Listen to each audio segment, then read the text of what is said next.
बच्चे हम लोग मॉर्फोलॉजी ऑफ फ्लावरिंग प्लांट की बात कर रहे थे। लास्ट क्लास में मैं आपको इन्फ्लोरेसेंस के बारे में सारी बातें बता रहा था।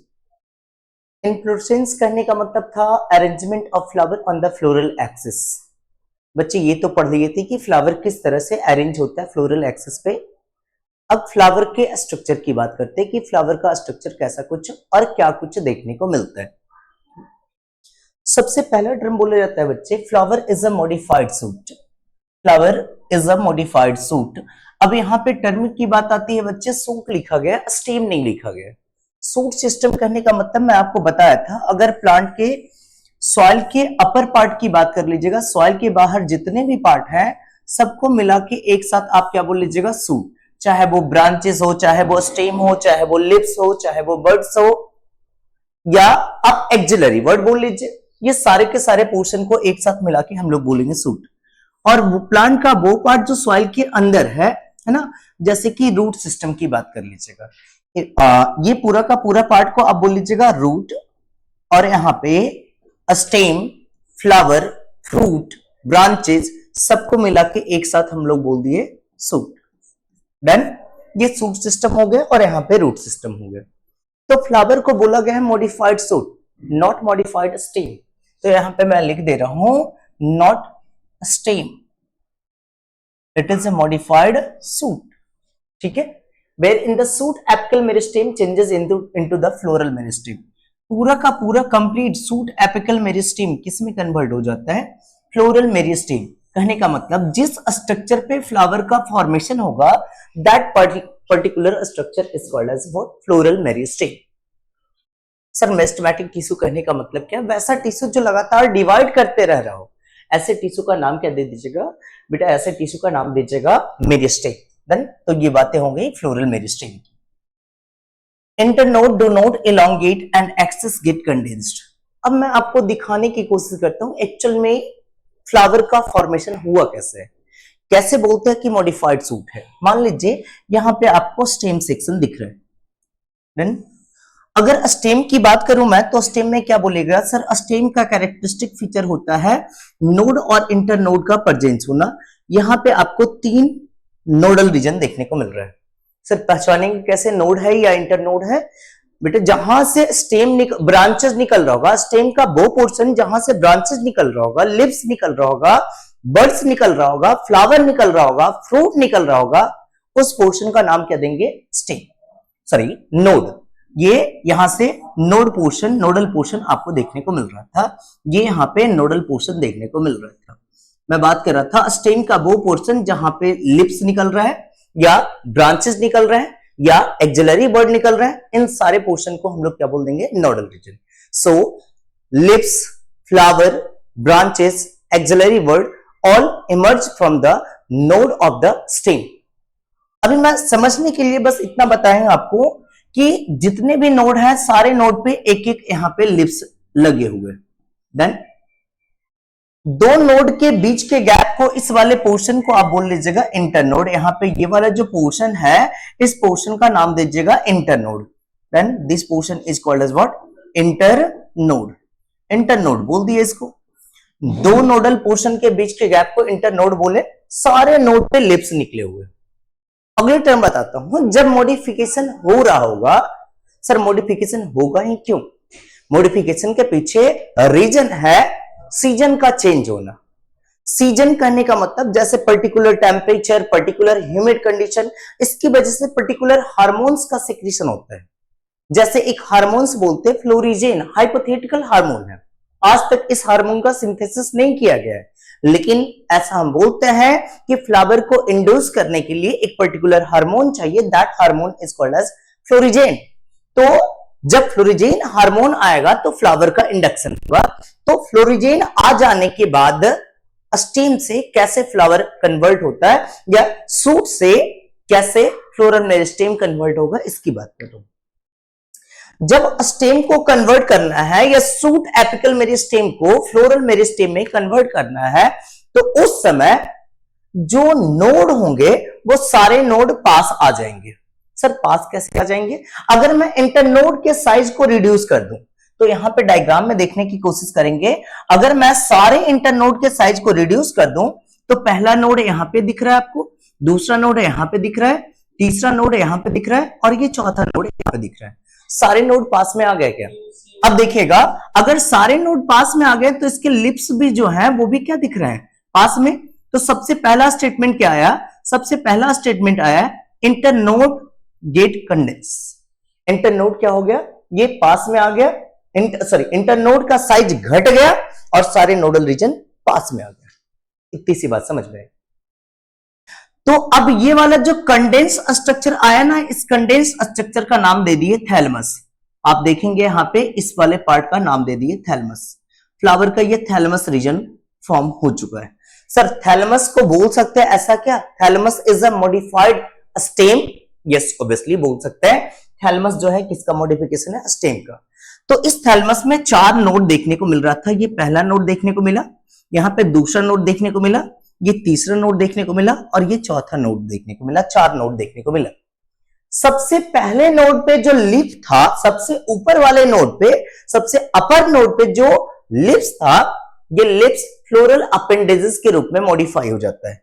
फ्लोरल अपेंडेजेस कहने का मतलब आप बोल सकते हैं यहां पे गाइनोशियम जैसा स्ट्रक्चर कुछ बना लिया, यहां पे एक गाइनोशियम जैसा स्ट्रक्चर कुछ बना लिया। देन ये पहला गाइनोशियम जैसा स्ट्रक्चर बन गया। ये गाइनोशियम जो बोल सकते हैं, एंडोशियम जो बोल सकते हैं आप सेपल्स, पेटल्स, स्टामेन, कार्पेल, ये सारे के सारे पार्ट हैं। या वर्ड के रूप में मैं बोलूं तो कैलिक्स, कोरोला, एंडोशियम और गाइनोशियम, ये सारे पार्ट किसके मॉडिफिकेशन है? बोलेंगे लिप का मॉडिफाइड वर्जन है। यहां पे पहला जो सबसे ऊपर में जो लिप्स था, ये मॉडिफाई हो गया किसमें? गाइनोशियम में। इसके नीचे वाले जो लिप्स थे इस तरह से यहां पे मॉडिफाई हो गया किसमें? एंडोशियम में मॉडिफाई हो गया। ये एंडोशियम दिख रहा है। और इसके नीचे वाले पे जो लिप्स थे यहां से इस तरह से ये पेटल्स के रूप में मॉडिफाई हो गया। और सबसे नीचे में जो लिप्स था इस तरह से ये सेपल्स में मॉडिफाई हो गया। आप देख रहे होंगे फ्लावर किसका मॉडिफिकेशन है? Stem along with the leaf, that's why it is called as what? Modified shoot। सबसे नीचे वाले नोड पे जो लिप था किसका फॉर्मेशन कर लिया? कैलिक्स। दूसरा वाला जो नोड था कोरोला का, करेला नहीं कोरोला का। और तीसरे की बात कर लेंगे कौन सा? ये एंडोशियम। और दूसरा कौन सा है? गाइनोशियम। देन ये बात हो गई फ्लावर की। फ्लावर का फॉर्मेशन कैसे हुआ? स्टेम और लिव्स के मॉडिफिकेशन की वजह से। और stem along with the leaf is called as what? Shoot। Then अब सारे स्टेटमेंट को सुना देता हूं। Internode do not elongate and axis get condensed। Internode elongate नहीं हुआ था, एक्सिस क्या हुआ? कंडेंस्ड हो गया। सारे नोड पास में आ गए। अब जो नोड पास में आ गए, इस पहले पार्ट को हम क्या बोल दिए? थैलेमस। और इस थैलेमस जो लिप था मॉडिफाइड हो गया फ्लोरल अपेंडेज में कैलिक्स, कोरोला, एंडोशियम और गाइनोशियम का फॉर्मेशन कर लिया। When a shoot tip transform into flower, it is always solitary। अगर shoot tip फ्लावर में कन्वर्ट हो रहा है तो ये अकेले फ्लावर का फॉर्मेशन करेगा।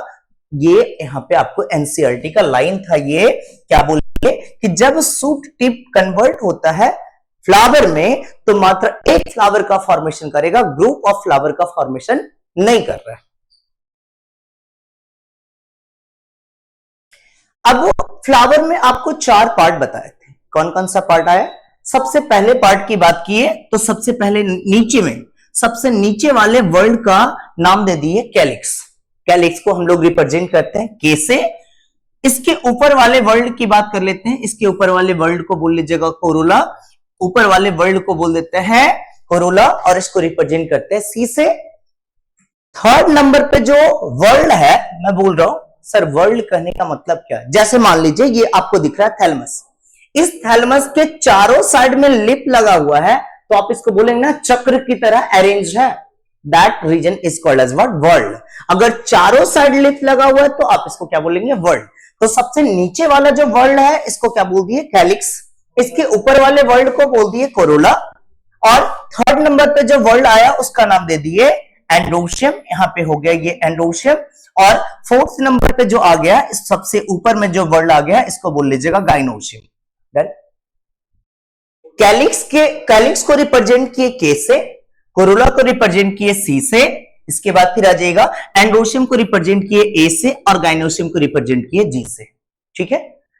कैलिक्स के एक यूनिट का नाम दे दीजिएगा, यूनिट का नाम दीजिएगा क्या, सेपल्स। कैलिक्स के एक यूनिट का नाम सेपल्स, कोरोला के एक यूनिट का नाम पेटल्स, एंडोशियम के एक यूनिट का नाम स्टामेन और गाइनोशियम के एक यूनिट का नाम कार्पेल।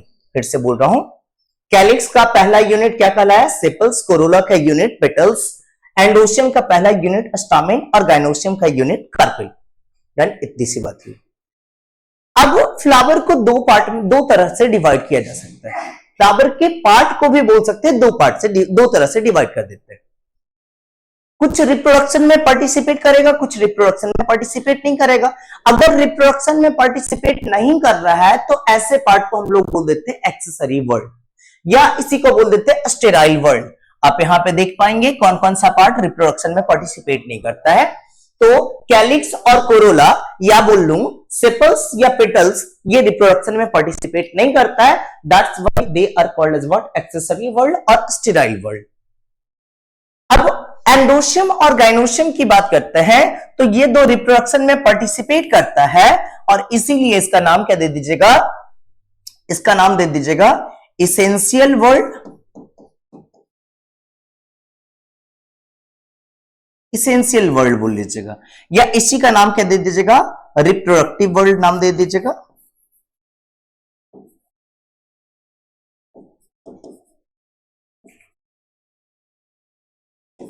रिप्रोडक्टिव वर्ल्ड बोल दिए। इसेंशियल वर्ल्ड और रिप्रोडक्टिव वर्ल्ड क्यों नाम पड़ा, क्योंकि रिप्रोडक्शन में पार्टिसिपेट करता है। तो इसेंशियल और रिप्रोडक्टिव नहीं पार्टिसिपेट कर रहा है तो एक्सेसरी और स्टेराइल वर्ल्ड। अगले पॉइंट पे जाते हैं। अगर फ्लावर को मैं डिवाइड करना चाहूं तो दो पार्ट में डिवाइड कर सकता हूं। अगर फ्लावर में चार का चार वर्ल्ड प्रेजेंट है, कैलिक्स प्रेजेंट है, कोरोला प्रेजेंट है, एंडोशियम प्रेजेंट है, गाइनोशियम प्रेजेंट है, अगर चारों का चारों वर्ल्ड प्रेजेंट है तो ऐसे फ्लावर को हम लोग बोल सकते हैं complete flower.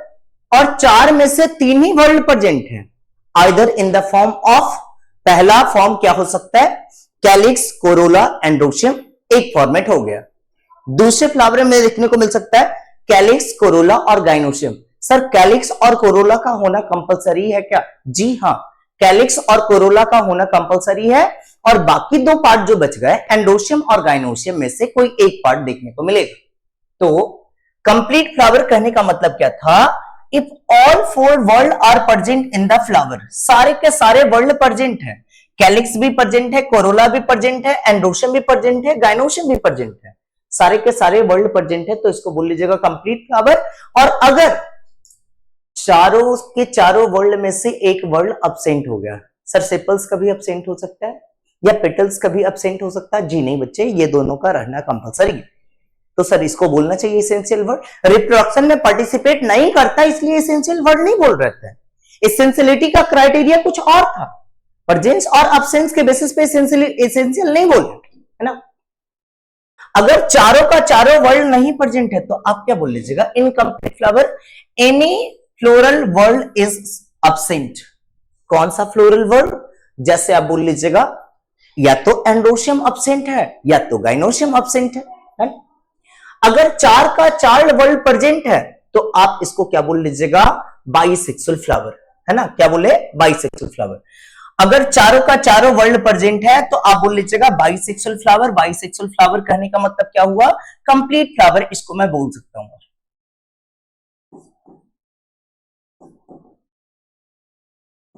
Complete flower. Bisexual का फॉर्मूला कुछ और है लेकिन मैं इसको इस रूप में बता रहा हूं, आप ऐसा समझेंगे, चारों वर्ल्ड प्रेजेंट रहा, जैसे कैलिक्स, कोरोला, एंडोशियम, गाइनोशियम, इसमें दो एक बातें और आ गई, क्या, एंडोशियम और गाइनोशियम एक ही फ्लावर पे है।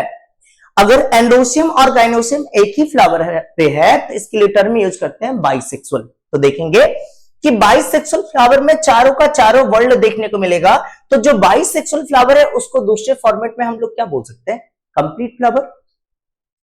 अगले पॉइंट पे सुनिएगा।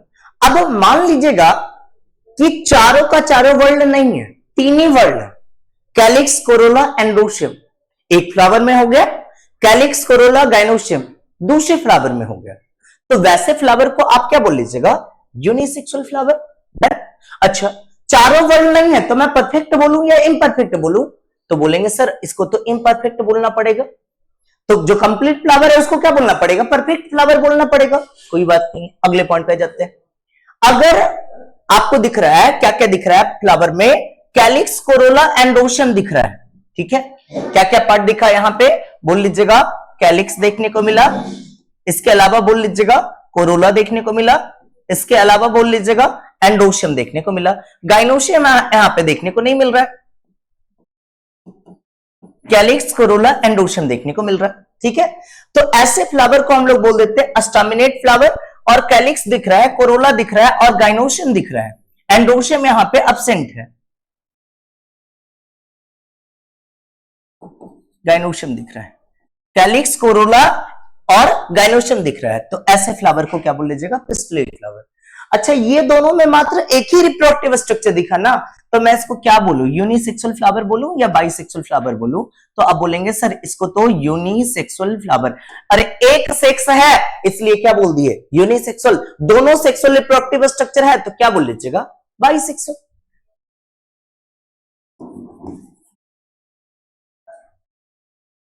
A flower may be trimerous, tetramerous, pentamerous when floral appendages are in multiple of 3, 4, 5. आपको प्लांट डाइवर्सिटी जब मैं पढ़ा रहा था तो आपको बताया था कि मोनोकॉट और डाइकॉट में डिफरेंसेस करके आपको समझाया। मोनोकॉट जो फ्लावर है इसको आइडेंटिफाई करने का तरीका है क्या? फ्लोरल अपेंडेजेस के बेसिस पे। अगर जितने भी फ्लोरल अपेंडेजेस है 3-3 के यूनिट में दिख रहा है, सेपल्स, पेटल्स, एंडोशियम, गाइनोशियम, है ना। आप ऐसे बोल सकते हैं सेपल्स दिख रहा है 3, पेटल्स 3 दिख रहा है, अस्टामिन 3 दिख रहा है, कार्पेल 3 दिख रहा है, ये सारे पार्ट 3-3 के रूप में दिख रहे हैं, तो आप इसको क्या बोलेंगे? ट्राइमेरस फ्लावर बोलेंगे। सर ये फीचर्स किसका होगा? भाई बताए थे आपको, क्या मोनोकॉट का फीचर्स क्या होगा? ट्राइमेरस फ्लावर। अच्छा सर तो फिर डाइकॉट में क्या दिखेगा? डाइकॉट की बात करते हैं तो डाइकॉट में आपको देखने को मिलेगा टेट्रामेरस या पेंटामेरस। अब टेट्रामेरस और पेंटामेरस सर क्या होता है? अरे भाई सेपल्स 4 दिख रहा है, पेटल्स 4 दिख रहा है, अस्टामिन 4 दिख रहा है, और बोल लीजिएगा पिस्टिल भी या कार्पेल भी कितना दिख रहा है? 4। तो अगर सारे वर्ल्ड के यूनिट 4-4 के फॉर्मेट में दिख रहा है तो आप क्या बोलेंगे? सर इसको तो बोलना पड़ेगा टेट्रामेरस, और 5-5 के फॉर्मेट में दिख जाए तो पेंटामेरस। टेट्रामेरस और pentamerous flower is the distinguishing feature of which flowering plant? Sir flowering plant तो एंजियोस्पर्म ही था। अच्छा एंजियोस्पर्म में ही बताओ भाई किसमें? डाइकॉट या मोनोकॉट में? तो बोलेंगे सर डाइकॉट में देखने को मिलेगा, मोनोकॉट में तो ट्राइमेरस था। डन, ये सारी बातें हो गई। अगले पॉइंट पे आ जाते हैं। अगली बात आती है symmetry of flower. Sir symmetry कहने का मतलब, अरे काट पीट के देख लीजिए, अगर इक्वल हाफ में कट जाता है किसी तरह से तो सिमेट्रिकल, नहीं कटता तो अनसिमेट्रिकल, है ना। अगर किसी भी प्लेन से इक्वल हाफ में फ्लावर को डिवाइड कर लिए, जैसे एनिमल की बात करते हैं, अगर एनिमल को किसी भी प्लेन से इक्वल हाफ में डिवाइड करते थे तो याद है क्या बोलते थे उसको? Radial symmetry. डन। अच्छा अब मान लीजिए एक लॉन्गिट्यूडनल प्लेन से, as in the case of human beings, human में हम किसी भी प्लेन से इक्वल हाफ में डिवाइड नहीं कर सकते, लेकिन इस लॉन्गिट्यूडनल एक्सिस के अलोंग इक्वल हाफ में डिवाइड कर सकते हैं। तो ऐसे के लिए टर्म क्या यूज किए थे? अगर किसी भी प्लेन से डिवाइड कर लिए तो रेडियल, और लॉन्गिट्यूडनल प्लेन से किए तो बाइलेटरल। क्या बोले थे? बाइलेटरल। सुनिएगा, तो दो टर्म, प्लांट के लिए भी वही चीज है लेकिन टर्म बस चेंज हो रहा है। एनिमल्स और प्लांट में डिफरेंस कहां पे? बस टर्मिनोलॉजी पे डिफरेंसेस है। टर्म आ रहा है एक्टिनोमॉर्फिक। क्या बोलेंगे? एक्टिनोमॉर्फिक। देखिए ना साफ साफ मैं लिख दिया हूं यहां पे, आप क्या बोलेंगे? Radial symmetry. अगर किसी भी प्लेन से फ्लावर को इक्वल हाफ में डिवाइड कर लिए तो आप इसको क्या बोलेंगे? एक्टिनोमॉर्फिक बोलेंगे। देखिएगा यहां पे मैं बता रहा हूं, जैसे आप मस्टर्ड, दतरा और चिल्ली, है ना। सर मस्टर्ड कौन से फैमिली से? तो मस्टर्ड और दतरा दोनों कौन से फैमिली से बिलोंग करता है? ब्रासिकेसी फैमिली या बोल लीजिएगा क्रूसिफेरी फैमिली। सर चिल्ली अगेन ब्रासिक, ये आप बोल लीजिएगा सोलेनेसी फैमिली, है ना। तो मस्टर्ड और दतरा हो गया ब्रासिकेसी फैमिली, और ये हो गया आपका सोलेनेसी फैमिली। बताया था ना, आलू, बैगन, टमाटर, मिर्चा, ये सारे कौन से फैमिली से बिलोंग करता है? सोलेनेसी फैमिली से, है ना। अच्छा जाइगोमॉर्फिक की बात कीजिएगा। एक्टिनोमॉर्फिक करने का मतलब सर बेटा रेडियल सिमेट्री बता चुके थे, किसी भी प्लेन से इक्वल हाफ में डिवाइड कर लिए रेडियल सिमेट्री। देखिए ना यहाँ पे किसी भी प्लेन से आप डिवाइड कीजिएगा इक्वल हाफ में फ्लावर डिवाइड हो जाएगा। और अगर एक ही प्लेन से फ्लावर इक्वल हाफ में डिवाइड हो रहा है तो इसके लिए टर्म क्या यूज करेंगे, इसके लिए टर्म यूज करना पड़ेगा जाइगोमॉर्फिक। क्या टर्म यूज करना पड़ेगा, जाइगोमॉर्फिक। एक ही प्लेन से हम डिवाइड कर पा रहे हैं इक्वल हाफ में तो टर्म आ जाएगा जाइगोमॉर्फिक और इसको बोल दिए बाइलेटरल सिमेट्री। अच्छा, रेडियल सिमेट्री को हम लोग रिप्रेजेंट कर देते हैं प्लस साइन से, या एक्टिनोमॉर्फिक को रिप्रेजेंट कर देते हैं प्लस साइन से, और जाइगोमॉर्फिक या बाइलेटरल सिमेट्री को माइनस साइन से या बोल देते हैं परसेंटेज साइन से। डन। भाई ये सारा पूछने नहीं जा रहा आपसे कोई एग्जाम में कि रेडियल सिमेट्री होता क्या है, बाइलेटरल सिमेट्री होता क्या है। क्वेश्चन तो बस यही पूछता है कि एग्जाम्पल बताइए किसमें एक्टिनोमॉर्फिक है किसमें जाइगोमॉर्फिक है। तो एक्टिनोमॉर्फिक मस्टर्ड दत्रा चिल्ली और जाइगोमॉर्फिक पी बिन गुलमोहर केजिया। डन। पी बिन गुलमोहर केजिया में कैसा सिमेट्री दिखेगा, जाइगोमॉर्फिक, और मस्टर्ड दत्रा चिल्ली में कैसा दिखेगा, है ना, ये आपको एक्टिनोमॉर्फिक दिखेगा। अगले पॉइंट पे चलिए। नाम ही है असिमेट्रिकल, मिस अब्सेंट, और सिमेट्री मिस कहने का मतलब किस बोल सकते हैं इक्वल हाफ में डिवाइड करना। अगर किसी भी प्लेन से इक्वल हाफ में डिवाइड नहीं कर सकते तो आप ऐसे फ्लावर को क्या बोल लीजिएगा, असिमेट्रिकल फ्लावर। देखिए ना एग्जांपल भी दिया, कैना प्लांट, काना बोल लीजिए ना, बेकार सा है, डिवाइड ही नहीं कर पाते किसी एंगल से, क्या बोल लीजिएगा, canna plant unsymmetrical flower, asymmetrical flower. Then दो पार्ट याद रखना जरूरी है, ये असिमेट्रिकल फ्लावर का इतना जरूरी नहीं, तो ऐसे भी याद रह जाएगा। नाम में लिखा हुआ है कैना प्लांट, बेचारा काना है, डिवाइड नहीं कर पा रहे हैं। देन आ जाते हैं अगले पॉइंट पे, टाइप ऑफ फ्लावर की बात करते हैं। कुछ नहीं, एकदम छोटा सा सिंपल सा चीज है, बहुत बहुत सिंपल है ना। क्या है, अगर ओवरी सबसे ऊपर की ओर दिखे तो सुपेरियर ओवरी, आधा ओवरी ऊपर की ओर आधा ओवरी अंदर धसा हुआ सा दिखे, देखिए ना, आधा ओवरी ऊपर की ओर है और आधा ओवरी अंदर की ओर कवर्ड है, तो इसको बोल लीजिएगा हाफ सुपेरियर हाफ इंफीरियर, और पूरी तरह से ओवरी अंदर धसा हुआ है इंफीरियर ओवरी। सिंपल सी बातें आई। ओवरी के बेसिस पे फ्लावर को तीन पार्ट में डिवाइड किया गया, जिसमें ओवरी एक्सपोज्ड है, बाहर की ओर है ना, इसके लिए बोल लीजिएगा इसको हाइपोगाइनस फ्लावर। देन हाइपो सबसे ऊपर की ओर है ना, और बोल लीजिएगा गाइनोशियम, ओवरी जो सबसे बाहर की ओर एक्सपोज्ड है, क्या बोल लीजिएगा, हाइपोगाइनस फ्लावर। फ्लावर का नाम दिया हाइपोगाइनस और ओवरी को क्या बोल दिए, सुपेरियर ओवरी। अच्छा, इसके एग्जाम्पल कंपलसरी है, क्या एग्जाम्पल बोल लीजिएगा, मस्टर्ड, चाइना रोज और ब्रिंजल। आप इसको ऐसे याद रख सकते हैं, China must bring super model. देखिएगा, चाइना रोज हो गया, मस्टर्ड हो गया, ब्रिंग हो गया, और superior ovary, China must bring super model, that is about the superior ovary. और सुपेरियर ओवरी है तो फ्लावर को क्या बोल दिए, हाइपोगाइनस फ्लावर। अच्छा, अगले पॉइंट पे जाते हैं। अगला है पेरीगाइनस। पेरीगाइनस में क्या बताएं, हाफ सुपेरियर हाफ इंफीरियर, आधा ओवरी बाहर की ओर एक्सपोज्ड है और आधा ओवरी अंदर की ओर धसा हुआ है। ठीक है, तो हाफ सुपेरियर हाफ इंफीरियर बोल देते हैं इसको, है ना। एग्जाम्पल कौन सा हो जाएगा, रोज की बात कर लीजिएगा, प्लम की बात कर लीजिएगा और पिच की बात कर लीजिएगा। ठीक है, अगले पॉइंट पे दिएगा, एपिगाइनस फ्लावर की बात की। फ्लावर तीन तरह का हुआ, हाइपोगाइनस, पेरीगाइनस, एपिगाइनस। उसी तरह से ओवरी भी तीन तरह से हुआ, superior ovary, half inferior ovary, बोल लीजिएगा पूरी तरह से inferior ovary, complete inferior ovary, या बोल देते हैं इंफीरियर ओवरी, है ना। गुआवा की बात कर लीजिएगा, एप्पल की बात कर लीजिएगा, कुकुम्बर की बात कर लीजिएगा, या रे फ्लोरेट्स ऑफ सनफ्लावर, इसको बोल देते हैं रे फ्लोरेट्स ऑफ सनफ्लावर। ये सारे में कैसे कंडीशन होंगे, एपिगाइनस और इंफीरियर ओवरी देखने को मिलेगा। सर इंफीरियर ओवरी नहीं समझ में आया, बेटा ऐसे समझिएगा, ओवरी थैलमस के द्वारा कवर्ड कर लिया जा रहा है। देखिए ना, थैलमस नीचे से ग्रो करके ओवरी को कवर कर लिया, तो आप इस कंडीशन को क्या बोल लीजिएगा, एपिगाइनस फ्लावर, और ओवरी को इंफीरियर ओवरी। अच्छा ठीक है, इंफीरियर ओवरी देखिएगा, सिंबल से आपको समझ में आएगा।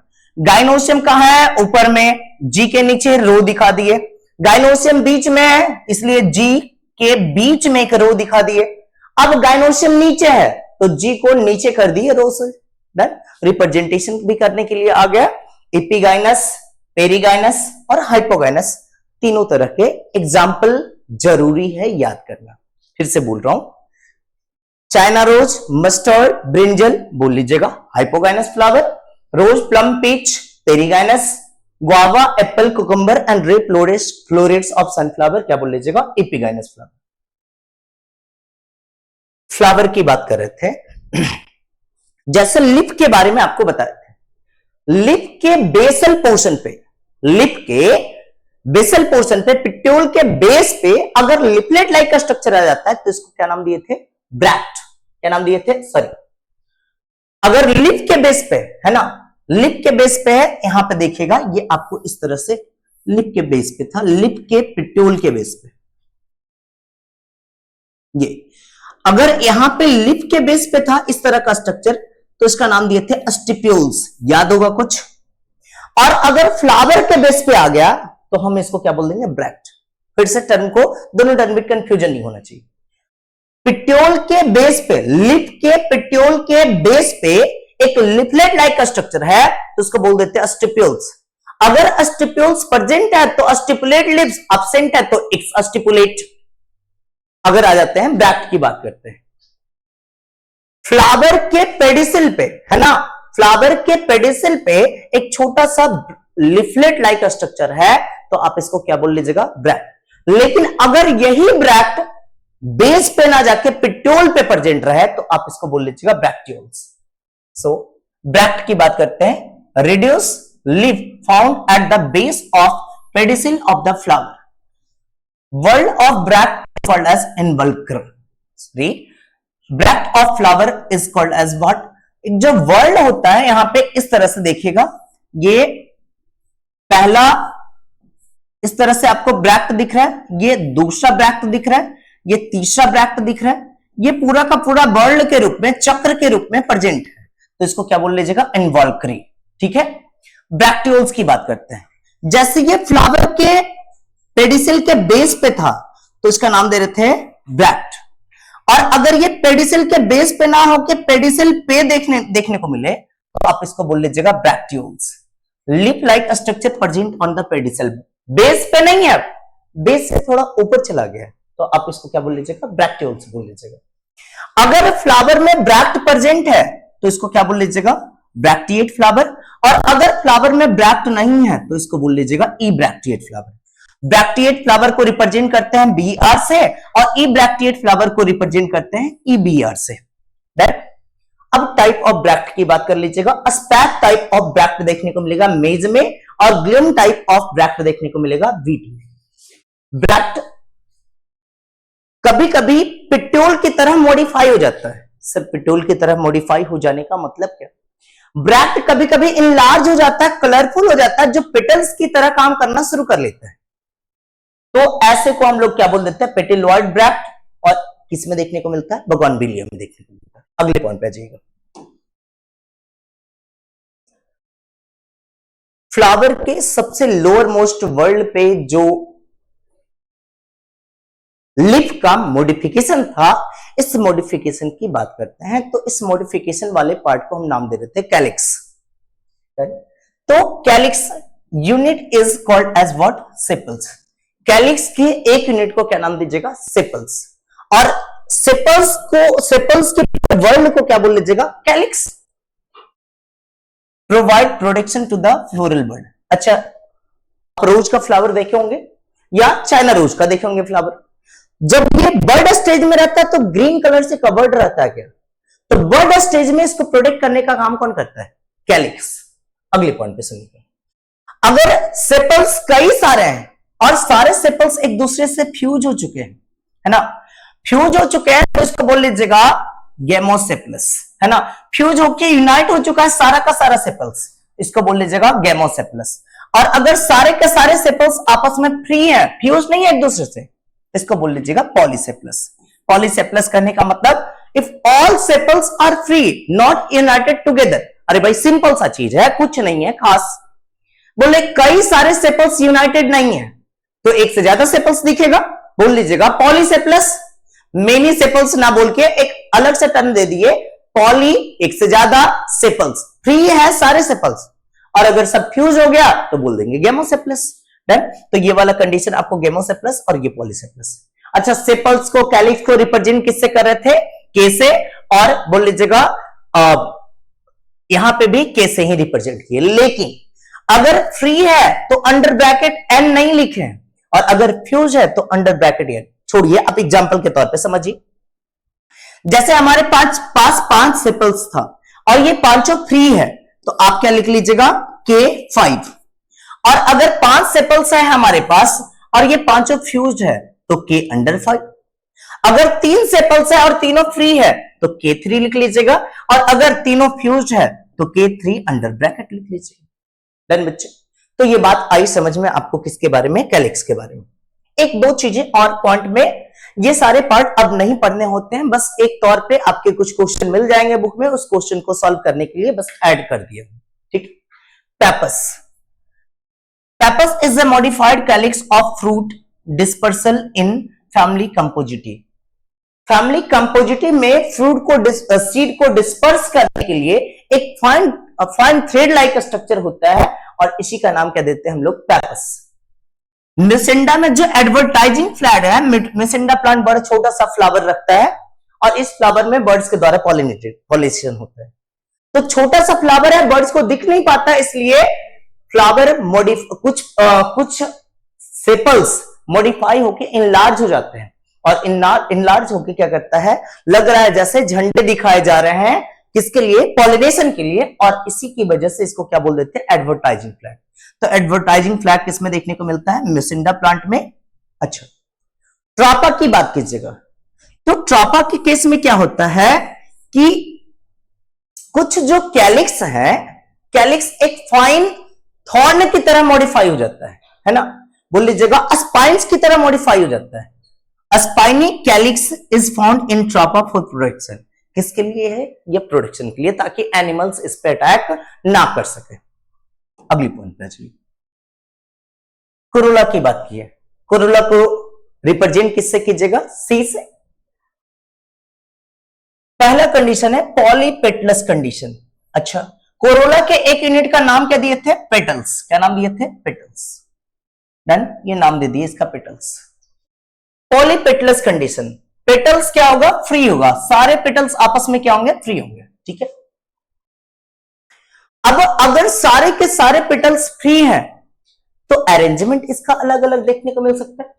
हो सकता है कि एक्टिनोमॉर्फिक सिमेट्री दिखे, हो सकता है जाइगोमॉर्फिक सिमेट्री दिखे। कहने का मतलब पेटल्स सारे फ्री थे, इक्वल हाफ में डिवाइड करना चाहे, किसी भी प्लेन से इक्वल हाफ में डिवाइड हो गया, तो आप क्या बोल लीजिएगा, एक्टिनोमॉर्फिक पॉलीपेटलस। और अगर एक ही प्लेन से डिवाइड हो रहा है इक्वल हाफ में, तो इसको क्या बोल लीजिएगा, जाइगोमॉर्फिक पॉलीपेटलस। अब ये सारे पार्ट इतना ज्यादा नहीं पढ़ना होता है। अगले पॉइंट पे आ जाइए बच्चे, एक्टिनोमॉर्फिक की बात करते हैं, है ना। अब मान लीजिए कई सारे पेटल्स थे, लेकिन सारे पेटल्स एक दूसरे से फ्यूज हो चुके थे, तो फ्यूजन वाले पेटल्स को क्या नाम दीजिएगा, गेमोपेटलस। क्या बोल लीजिएगा, गेमोपेटलस। अच्छा सर, सेपल्स फ्यूज हुआ था तो क्या नाम दिए थे, गेमोसेपलस। पेटल्स फ्यूज हुआ तो क्या नाम दे देंगे, गेमोपेटलस। भाई सेपल्स और पेटल्स यही तो चल रहा है ना, तो गेमोपेटलस बोल दिए। अब एक्टिनोमॉर्फिक, फिर से किसी भी प्लेन से इक्वल हाफ में हम डिवाइड कर सकते हैं, इसको क्या बोल लीजिएगा, एक्टिनोमॉर्फिक गेमोपेटलस। और अगर बात कर लीजिएगा किसी भी प्लेन से नहीं डिवाइड कर सकते हैं, तो सर इसको तो असिमेट्रिकल बोले थे, लेकिन एक ही प्लेन से डिवाइड कर सके तो क्या बोल लीजिएगा, बाइलेटरल सिमेट्री बोले थे, जाइगोमॉर्फिक बोले थे, तो जाइगोमॉर्फिक गेमोपेटलस। इसका एग्जांपल देखने को प्लांट में नहीं है। अगले पॉइंट पे जी, ट्यूबलर की बात कर लेते हैं। कभी कभी जो सेपल्स पेटल्स जो है ना, ट्यूब लाइक स्ट्रक्चर का फॉर्मेशन कर लेता है, इसको बोल देते हैं ट्यूबलर कोरोला। किसमें देखने को मिलेगा, डिस्फ्लोरेट्स ऑफ सनफ्लावर। सनफ्लावर या मैरीगोल्ड की बात कर लीजिएगा, इसमें दो तरह का फ्लावर रहता है, एक रे फ्लोरेट्स, दूसरा डिस्क फ्लोरेट्स। तो डिस्क फ्लोरेट्स में आपको ट्यूबलर टाइप ऑफ कोरोला देखने को मिलेगा। इनफंडिबुलम फॉर्म, है ना, फनल शेप का देखने को मिलता है। किसमें देखने को मिलेगा सर, फनल शेप का क्या, पेटल्स। भाई सेपल्स की बात ही अब नहीं कर रहे हैं। कलरफुल ब्राइटफुल कलर जो रहता है फ्लावर का पार्ट, पेटल्स, उस पेटल्स की बात कर रहे हैं, फनेल शेप देखने को मिल रहा है, तो इनफंडिबुलम फॉर्म या बोल देते हैं फनेल फॉर्म किसमें देखने को मिलेगा, पिटूनिया या दत्तरम। और रोटेट और व्हील शेप्ड देखने को मिलेगा किसमें, ब्रिंजल। डन। सेपल्स की बात हो गई, पेटल्स की बात हो गई, थोड़ी सी बात और आती है किसकी, जाइगोमॉर्फिक गेमोपेटलस की। बड़ा कम देखने को मिलता है, नॉर्मली फ्लावर में देखने को नहीं मिलता है, बाइलेबिएट कंडीशन होता है और लिगुलेट कंडीशन देखने को मिलता है। रे फ्लोरेट्स ऑफ सनफ्लावर जो है इसमें जाइगोमॉर्फिक गेमोपेटलस कंडीशन देखने को मिलता है, और बाइलेबिएट किसमें देखने को मिलेगा, ऑस्मम और साल्वियम में। आप तो बस इतना सा कंडीशन याद रख लीजिए, गेमोपेटलस और पॉलीपेटलस क्या होता है। गेमोपेटलस कहने का मतलब हुआ अगर सारे पेटल्स फ्यूज्ड हैं तो गेमोपेटलस, फ्री हैं तो पॉलीपेटलस, और अगर सारे सेपल्स फ्यूज्ड हैं तो गेमोसेपलस, और अगर फ्री हैं तो पॉलीसेपलस। आज की क्लास के लिए इतना ही बच्चे, अगली क्लास में फिर आगे की ओर लेके चलेंगे। और फ्लावर में सेपल्स और पेटल्स का अरेंजमेंट किस रूप में होता है, सेपल्स सेपल्स के साथ किस रूप में अरेंज है, पेटल्स पेटल्स के साथ किस रूप में अरेंज है, कहने का मतलब एस्टिवेशन की बात करेंगे। थैंक यू बच्चे।